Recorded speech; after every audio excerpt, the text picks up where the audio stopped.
I thought I knew what it meant to be an adaptive leader, and then a global pandemic hit. Last fall, when I started my fellowship, I hoped for a year full of self-discovery, and I expected to be challenged.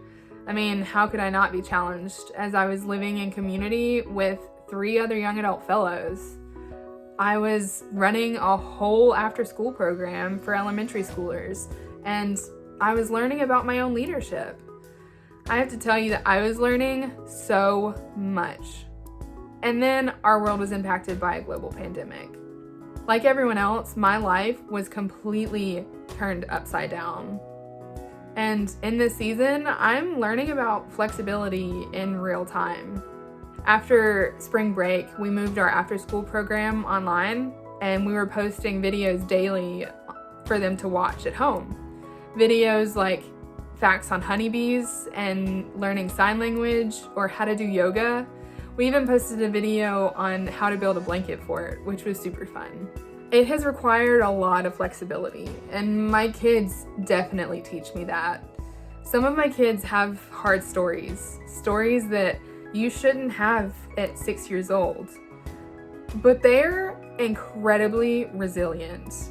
And this is not how I imagined celebrating the end of the year with my kids, but it's been really surprising that we still are. There is still fun and joy and laughter to be found. I've learned to be flexible in how I define community. I thought intentional community could only happen when you live together in the same space.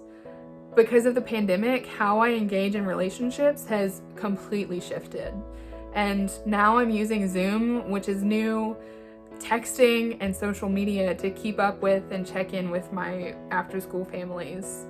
I'm having to be so much more intentional with those relationships. And I can't fix problems, but I can remind parents that they're not alone. I can't take away struggles that families may be facing, but I can share resources. I can't give them a hug of encouragement, which I desperately want to do, but I can ask, how can I pray for you? And I can't be with my kids and families in the same space, but I can suggest ways to form new routines for the kids, which is super important. I've definitely seen God working in these tiny moments of virtual connection. Learning about flexibility has been a big gift in this season. Being willing to change and flow with what a situation calls for has been a must. And I have to say that it's a skill that I will carry into my career. I believe that my vocation is advocating for those whose voices are muted by poverty, homelessness, and mental illnesses. And in that, there will be a lot of things that I won't be able to help with or be able to change. This global pandemic has taught me how to be calm in the chaos and carry on in the face of adversity. I thought I knew what it meant to be an adaptive leader, and then a global pandemic hit. We're all learning about adaptive leadership, aren't we? Thank you for investing in Project Transformation, and thank you for investing in me. I'm very grateful for you.